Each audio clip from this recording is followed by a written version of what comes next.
We are building the future of mobile crypto. We think the people who adopt it earliest will have the most long-term to gain. We're extremely confident in Seed Vault and its ability to safely protect user seeds. When we say this is going to be the best possible mobile experience in crypto, we want to mean it. Our 150,000 plus Seeker users is going to be one of the most fertile grounds for finding new users and building totally new experiences.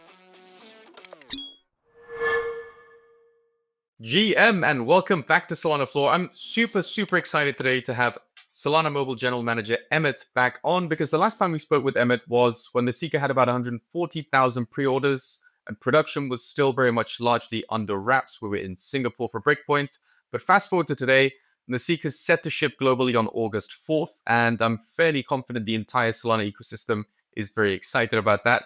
But another reason why I'm really excited is because at Solana Floor, we've been tracking all the developments, all the news through the official Seeker Hub, where you can also go and track the news and the updates and the rewards and upcoming perks. So today, super excited to catch up with Emmett and hear firsthand about all the exciting progress that's been made and what that really means for you and I as future users of this device. So Emmett, GM, welcome back to Solana Floor. It's great to have you on again. It's good to be back. It's been a while. 150,000 people waiting for a device. What was the reaction like at Accelerate when you announced that August 4th was going to be the beginning of the shipment process? It was great. It's exciting. We had a bunch of devices on hand, and I think people coming by and getting to hold it and understand that it's real and it's light and it's bright and it's super exciting was amazing. And then when we could say, not only is this device that you're holding amazing, but we're going to start shipping it really soon, the response was overwhelming. People cannot wait to get them in their hands. I had the privilege and the honor of playing with one of I think it was a prototype in Crossroads during Istanbul. Yeah. And yeah, great device, very light. I noticed that it is significantly lighter than the Saga, which I think I mentioned the last time we spoke. I was quite happy about the weight of it because, if someone tries to take it from you, at least it's something to sort of defend yourself with as well. But seems like a lot of effort and time and energy has gone into the design.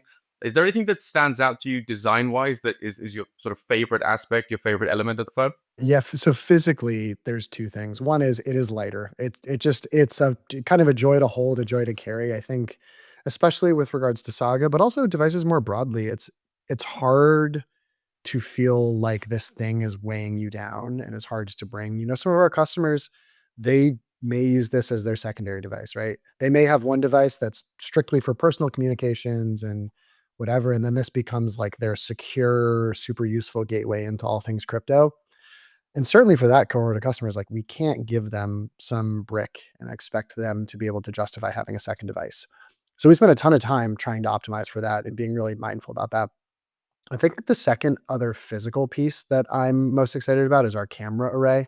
When you Oh, look at devices in the category, putting aside whether or not they can do crypto stuff really well, most devices are down to two cameras or even one, right? If you look in that, Seeker is available at $500. If you look roughly in that ballpark, we've got everything from one or two cameras, but there's very seldom three. And so the hardware team we've been working with have not only included three sensors, but have made it so that they're super performant. And so I'm excited for that step forward as well. It's a light device, it's a bright device, and the cameras are going to be stunning. you mentioned that some people might be using it as their secondary device. Now, my personal hope is that it gets to replace my iPhone, and I'm intentionally holding off on upgrading my iPhone now. I use it for work. I use it for Apple Pay.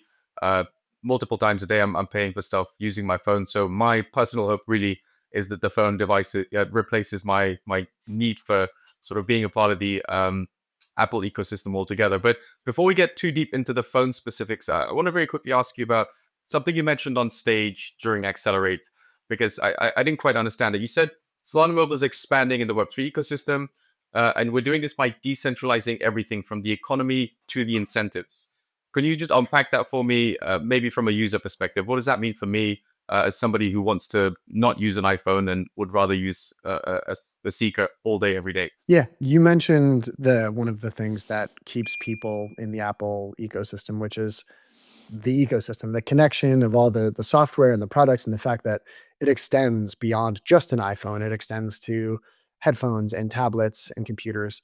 Our vision for the Solana mobile platform is that it is broadly available on multiple types of hardware as well. And so while we started with Saga and now we are heads down super focused on Seeker. Our long-term vision here is that this software that we've built, which is really meant to provide users everywhere with a secure and really easy to use crypto experience on their mobile devices, that be more broadly available. And so our vision is, yes, we love bringing hardware. We think we can build the best possible version of what a mobile crypto experience is.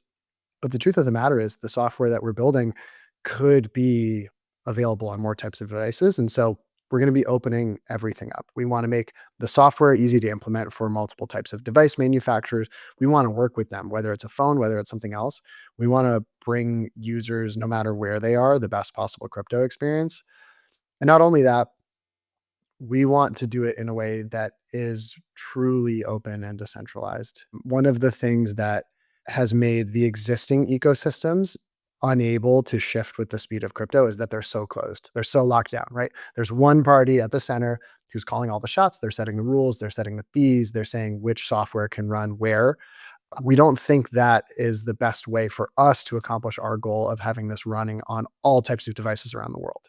And so to do it, we've got to bring in decentralization at the device level so that devices can join the network in a way that doesn't rely on a central authority, but in a way that we can still confirm devices are trustworthy.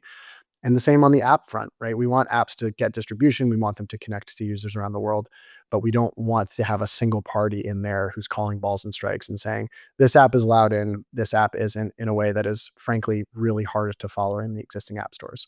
That makes sense. You mentioned multiple device manufacturers. I am going to get back to that in just a moment because I think there's an exciting update there, something to unpack. But before we get to the Seed Vault wallet, obviously, people like me that want to not have to use an iPhone and not be sort of a slave to the Apple ecosystem, Seed Vault wallet is quite important. Being able to spend your crypto on crypto rails without paying however many merchant fees you have to. Seed Vault wallet is quite critical. So you have a wallet partnership with Solflare, from what I understand. I'm curious how that partnership is going to enhance, user security and experience. And if we're thinking about giving crypto natives really an option to replace Apple Pay, how does that partnership with Solflare play into that? Yeah, Seed Vault Wallet is out to provide the best possible mobile experience. When we look back at Saga and what we've built so far, we started with Seed Vault. At its simplest level, Seed Vault is a really secure way to manage your user keys. In the same way that people rely on a hardware wallet so that their seed phrase and all of their keys are privately and separately managed, that's what we built with Seed Vault on Saga, and that will be available on Seeker. However, one of the things we learned from Saga is that great security is not enough. Users are constantly making trade-off decisions between security and usability, and we're in a unique position where we can, I think, find a really comfortable path forward on both of those fronts. So still give users the best possible security, something that is backed by hardware, but also give them a better user experience. And that's where the wallet came in. Our vision for it is, frankly, if Apple Pay were crypto centric and you had something that felt native to your device, so that as you move from one app to the other to the web, you weren't constantly managing different types of wallets, you weren't managing in-app browsers, there wasn't all this complicated overhead. You could have an experience that was as simple as a bottom sheet that showed you exactly what you were signing, a quick double tap of your power button, and you're signed and you're on your way. That was the vision that we set out to build. And when we decided to do that, we're mindful of the fact that wallets are a big endeavor. Wallets are such critical infrastructure in the current version of crypto. To try and do it from scratch while building a phone and all of its software and trying to ship it across the world, we could have done it. It just would have taken a long time and a lot of work. And we were fortunate enough to have worked with the Solflare team previously.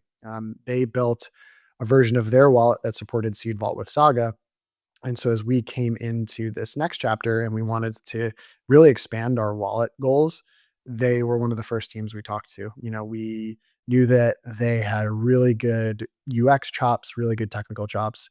And so we kind of started to put the pieces together and figure out what it would look like to ship the Seed Vault wallet default on Seeker. And so we've been working with them for the last couple of months.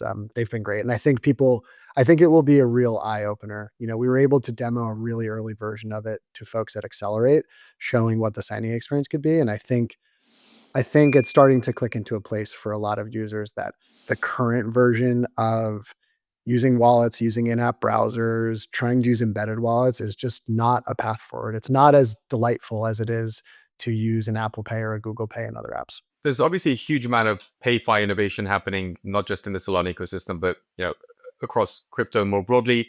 And that brings me to the SKR token, which I think is quite a significant development in the Seeker ecosystem here as well. Can you explain how it's going to function, first of all, within the ecosystem? And will I have to swap Sol or USDC into Seeker to be able to spend money through the Seed Vault wallet? Or is there a much simpler way of doing it? And does having a sort of a native token like SKR offer any incentives to me as a user, or the developers, or the partners that you can have down the line? In terms of its kind of position in our economy, obviously we see this as the native asset of the economy, but it's not intended to be the only asset of the economy. So, in the same way that crypto more broadly, you can bring your own assets to any type of app or experience and choose how you use them. The same is true here. The SKR is not a stand in for all of the great things that work about crypto. Our vision for SKR is as we decentralize and as we grow this, we need some medium of coordination. If you imagine a future state where we've got multiple device manufacturers bringing their own devices to the network, we've got hundreds or thousands of builders distributing their apps into this ecosystem, and we take a further and further back seat, and we want to see other ecosystem parties step up, leading orgs, leading individuals step up and fill the role of what we call guardians, who are basically going to manage the verification and trust of the network. There has to be some native asset that reflects both a sliver of the current rights and responsibilities for governing the ecosystem, but also seeing that its future state is successful, right? Everybody who is a part of it needs to be aligned on its long-term outcomes. SKR gives us an opportunity to create those network effects so that everybody who's participating has a say in what devices can come, what software can be distributed. And so that's ultimately why we're introducing it. Now, in terms of what it means for users and builders and OEMs, there are a lot of details to come there. I would say more than anything, what we want is to make sure that SKR ends up in the hands of users and builders and device manufacturers who are making this flywheel go. We don't want this to become a barrier to entry, but rather a means to recognize the people who are making this whole thing possible. And that was the main question mark that I had around this token, right? Is if everyone's already using stable coins and they're swapping between, Sol and stable coins and so on and so forth. Cast is an example now that allows you to spend USDC with Visa rails. Yeah, my main question was, is it going to be an extra point of friction then? Do I have to do more swaps and pay more fees and so on, as cheap as it No, is? that's never our goal is never to introduce any level of user friction or any barriers to entry. Like I said, this is purely a means of coordination. If we just created smart contracts that said, here's what devices can join, here's what certs are okay to join the network, here's what apps are okay to distribute, and then we decentralize that, if we don't have something in place so that everybody who wants to have a say in changing those is aligned with long-term outcomes, it would just be a bunch of short-term decision making or just a lack of coordination. And so at the end of the day, this is about coordination. This is about giving control of this platform back to its participants, as opposed to the existing walled gardens, which say, hey, we're going to make all the decisions. You guys are just going to have to live with it because we've built this and we own it. Gotcha. That makes a lot of sense. Now, a bit of a juicy piece of information that I got given recently is that you might be opening up the ecosystem, the economy, the platform to other hardware manufacturers. Yeah, what does that look like? What do you have in mind there? Yeah, so we built Saga and we're building Seeker. If we look backwards for just a brief minute, we were serious about our ambitions to build great mobile crypto software, but to start by going to the existing hardware manufacturers and beg and plead and say, no, really, like we think the software is great, you should implement it. It would have been years and years and years. And so we shortcut the process. We went and we took it seriously. We built our own hardware and we've learned a lot. We'll continue to learn a lot and we'll continue to be in the hardware game.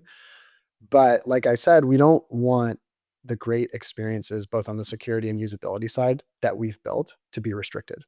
We want users everywhere to have access to great crypto mobile experiences, and we want developers to maximize their reach. And so as we look forward beyond Seeker and into the distance, we think that there's an opportunity to take this software that we've built and bring it to other types of device manufacturers and say, hey, look, the crypto economy is growing. These are some of the most valuable, most interesting users in the world in terms of their internet habits. There is a very easy, technologically sound way for you to bring better capabilities to the users you're already bringing devices to. And you don't need to have tons of crypto expertise, right? We're going to make it as simple as possible for you. So at the end of the day, it's a matter of how much opportunity do you see? What value do you see in these users? What value do you see from these developers? If you're interested, here's a whole bunch of tech to make it that much easier for you to join the network. And so whether they're making phones or some other type of product, we can see a world where multiple types of device manufacturers are bringing the same core crypto ecosystem to their products. Frankly, in a very similar way to how the Android ecosystem started, which was open software that could go on multiple devices.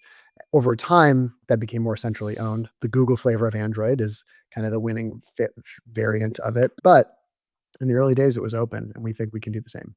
Not sure I should be as candid as I want to be with this, but another one of the updates from Accelerate was the watch. It was quite sort of fancy, upmarket looking watch, and Solana branded. And somebody had the genius idea of putting a QR code where the 12 o'clock sort of symbol is supposed to be. Don't like it personally. Some people love it. Many people hate it.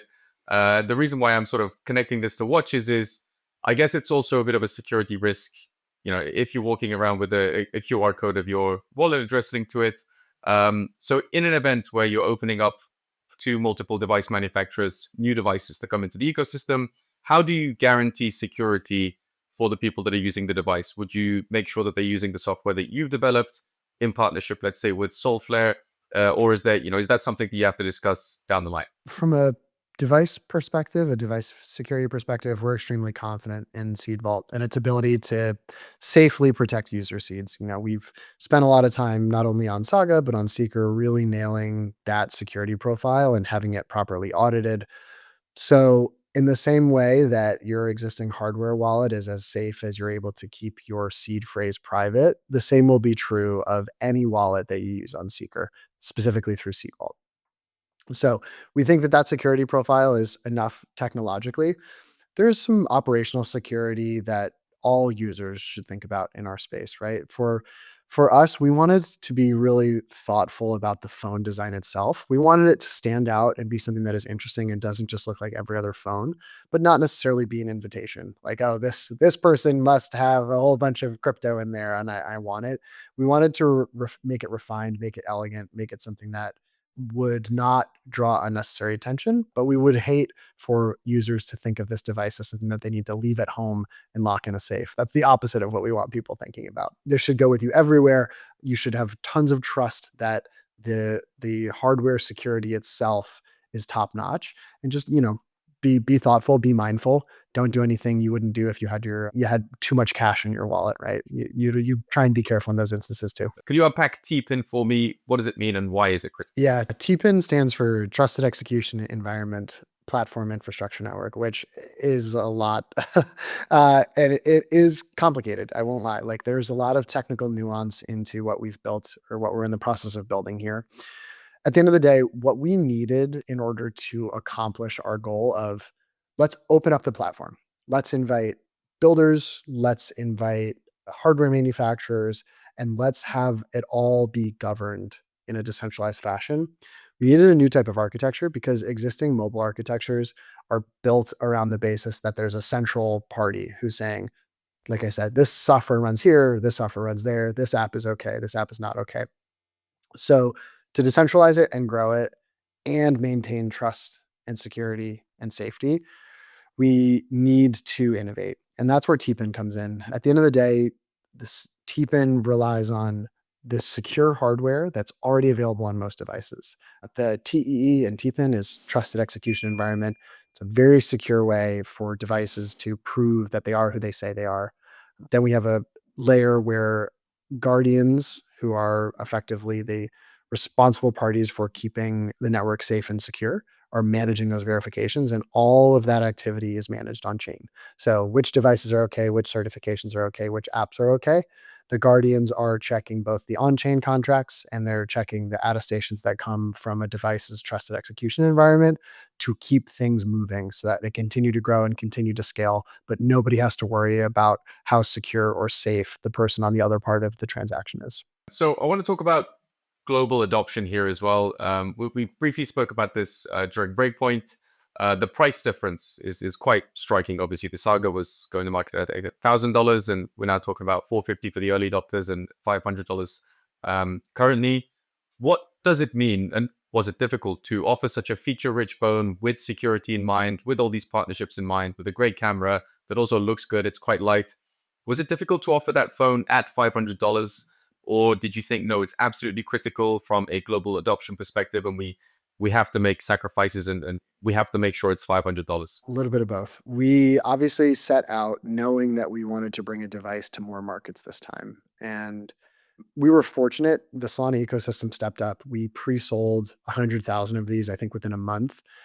And having that level of community commitment made our ability to then go bring this whole program together much more capital efficient. Hardware, the only reason hardware companies succeed is because they do it at massive scale. If you look at the companies who have made a name for themselves, it's Apple, it's Samsung, there's a few Chinese OEMs.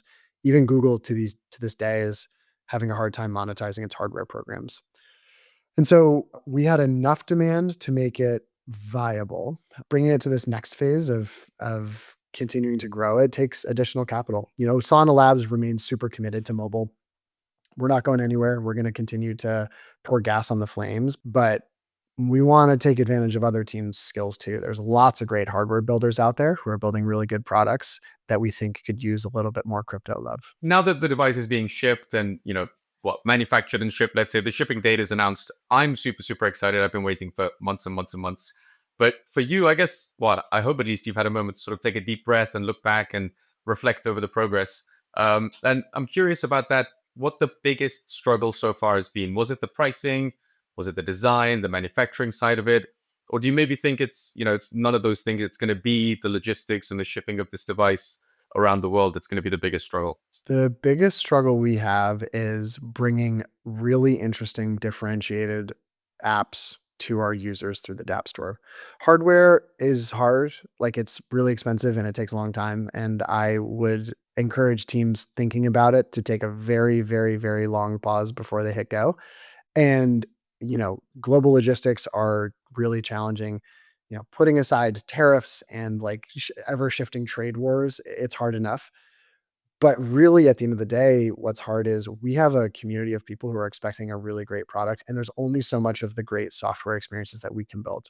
We're committed to Seed Vault. We're building the Seed Vault wallet. We're building the dApp store. We're making sure that the core phone experience is really great and that the systems experience is great and that the core platform experience is great. But what will make this phone a success is app builders stepping up and building truly great, truly innovative, truly mobile first crypto experiences that you can't get anywhere else. I do want to ask about the dApp store in just a second, but while we're still sort of on the topic of accessibility and being able to ship this phone around the world, I was in Turkey not too long ago for Solana Crossroads conference, which was, when I first held the device. I know a lot of people there had pre-ordered. They were very excited to get the phone, and through no fault of Solana Mobile's, it seems to be that it's not available for Turkish users as of yet. Again, not your fault. It's geopolitics, it's laws, it's tariffs, it's so on and so forth. But is that something you found over the last 6 to 8 months? People being worried about not being able to receive the phone. Are there any ways around this? What do you recommend to people? Have you been getting that feedback? We have. And for users who placed a pre-order and are not able to receive it to their original shipping address, we're doing everything we can to make this right and accommodate you and find a way to get the phone into your hands. What we will say is there are 50 plus countries that we can ship to. And so, for users who place an order but can't receive it in their current country, if there's a way for them to get it to a friend, get it to family, get it to somewhere where you can go grab it, we think it's worth it. And we know that it's creating some challenges and some frustration, but at the end of the day, we really do think that finding somewhere you can get it delivered to go grab it is going to be worth it. Unfortunately, our hands are a little bit tied. The process of bringing consumer electronics, let alone phones, into a huge number of countries is really challenging. And so we're working on it for customers who can't get it delivered. Hopefully, there's somebody who's willing to receive your seeker for you and find a way to get it to you. Fingers crossed for everyone in Turkey who has pre-ordered, and yeah, hopefully they find a way around some of these restrictions. And are you already seeing sort of an uptick in developer activity? I know the Solana ecosystem recently overtook the Ethereum ecosystem for highest number of developer activity, but again, specific to mobile, are you already seeing an uptick? And if not, what's your plan for attracting more developers, hopefully? Yes, we are seeing a huge uptick. I've been trying to put out fires on my Telegram and email like all morning. It's great. We're fortunate. We just had Chase Barker, who had been with the Solana Foundation for a long time, who had taken some time off, just joined the Solana Mobile team. Chase is working very closely with Mike, who's been leading DevRel for us for the last few years, to really activate the developer community. I see a lot of the work that they're doing as really long-term oriented. How do you get builders thinking mobile first, even if they don't have a product yet, even if they don't have an app yet? How can they go back to the drawing board and think what a mobile first app would look like? So we're going to spend a lot of time on developer tooling, on grants. We're going to be announcing, we've announced our first hackathon that we'll be running, really creating a mobile DNA to the Solana ecosystem that's been missing. So we're going to spend a lot of time there. And then for the existing teams who already have found success and found products, we'll be working really closely with them. We want to work with them to think what a seeker experience would look like that's exclusive, something that they either can't get past Apple and Google or haven't had the conviction to experiment with yet because they haven't found the right audience to test it against. We know we've got the right audience. We've got 150,000 of the most diehard crypto users on the planet. And we know that they're going to be able to experiment in ways they can't in the other stores. We're going to support all types of business models. They don't have to contend with arbitrary fees. And so, this should be a very fertile ground for innovation. And like I said, we're already seeing tons of signals that we're onto something. Are we able to talk about the sort of most exciting, most widely adopted consumer facing apps within the Solana ecosystem and whether or not they're going to have sort of mobile native versions of them? And I'm speaking very specifically with launchpads. There's a bit of a launchpad war happening at the moment. Pump.fun obviously has generated huge amounts of revenue, very, very successful platform. Is there going to be a mobile first version of Pump.fun where, I might see a picture of a funny turtle or something, take a picture and launch a coin? Is that a type of future that we're working towards?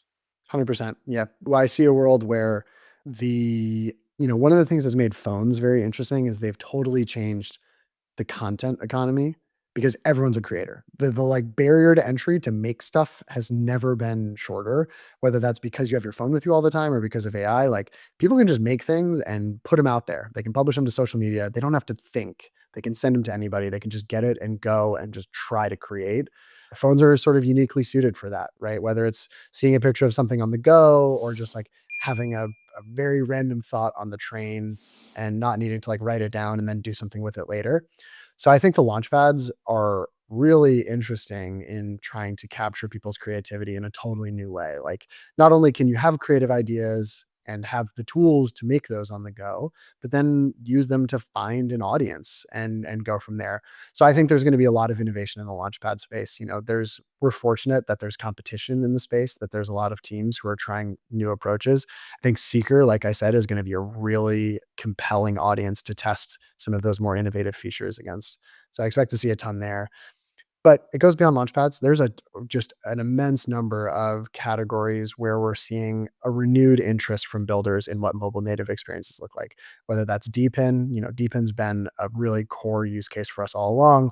Whether that's games, there's so much room to innovate. If you think about where the dApp store should be in the next 2 to 3 years, and let's imagine a future where people are being super creative and launching all sorts of stuff, you have multiple devices being manufactured.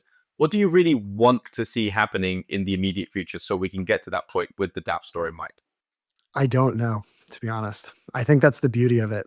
I think if you had asked the team at Apple or the team at Google what apps would eat the world when they got started in the late aughts, early teens, they wouldn't have predicted Uber. They wouldn't have. There's so much that they wouldn't have seen coming. And I worry that like right now, my thinking is so what's working in crypto? How do we mobilify it? That's too restrictive. I think stuff that just comes out of total left field. Developers who say, okay, people are on the go. They have access to cameras and GPS and sensors and NFC.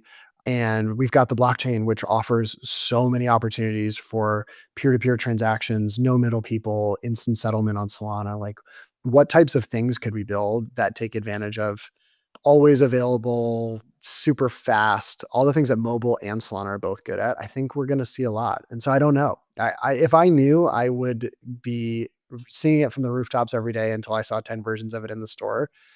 I have instincts. I have some ideas around what really great social experiences would look like and how those tie into launch pads and creator tools. I think people feel really strongly about those. And I think DPIN will continue to evolve in a way that's interesting. One of the unique pieces of Seeker and the Solana mobile ecosystem is we introduced the Genesis token on Saga. There will be a Seeker Genesis token that gives developers extremely high confidence that they're interacting with somebody who is authentic. They bought a phone, they're a part of the ecosystem. And so as those teams start to run reward programs or they're thinking about how to properly build the economics of whatever ecosystems they've built, they can uniquely target our audience to say, hey, we think you guys would be really helpful in bootstrapping the growth of this thing.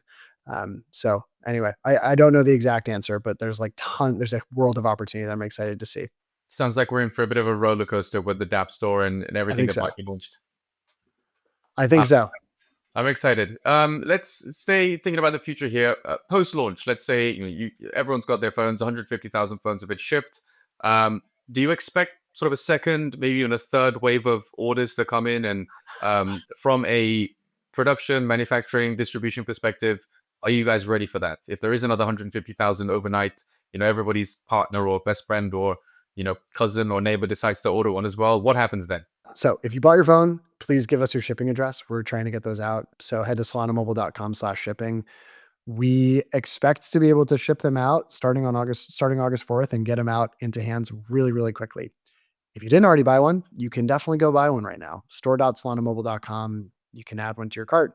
We will have more. I'm excited to see more surges of interest. In the last week, we've seen additional interest. We've set up the business to support many more phones than have been pre-ordered so far. We, you know, I don't want to put a sold out sign on the door and close up shop anytime soon.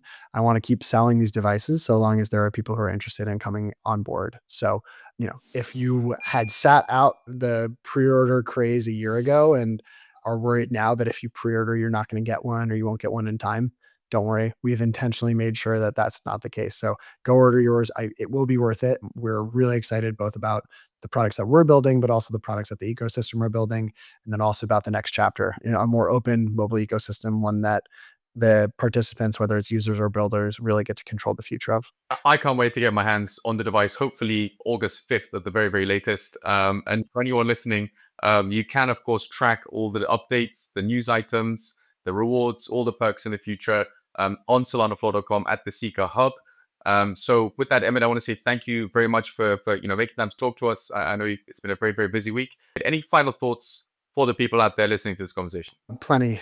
If you've pre-ordered a Seeker, thank you. Like I said, we can't wait to get it into your hands, but we do need to make sure we've got your shipping address. So head to solanamobile.com/shipping. Let us know where you're living. I know a lot of people placed a pre-order a long time ago and might have moved a few times since then. We want to make sure we're sending it to the right place. If you haven't pre-ordered, if you're skeptical or dubious or on the fence, let us know why and let us convince you it's a shot worth taking. We are building the future of mobile crypto, and we think the people who adopt it earliest will have the most long term to gain. So if you're interested, head to store.solanamobile.com. You can pre-order yours now. And the last group I would call out is builders. We have a huge opportunity here to innovate in a way that is free of Apple and Google's controls. We have a store that is crypto friendly, who is encouraging innovation from a business model perspective. We think whether it's where you start to build your audience, where you land with your audience, our 150,000 plus Seeker users is going to be one of the most fertile grounds for finding new users and building totally new experiences. So get in touch with us, start building. Like I said, we're announcing hackathons and developer education programs. So if you don't know where to start, keep an eye on the Solana Mobile Twitter account and we'll have all the resources you need there.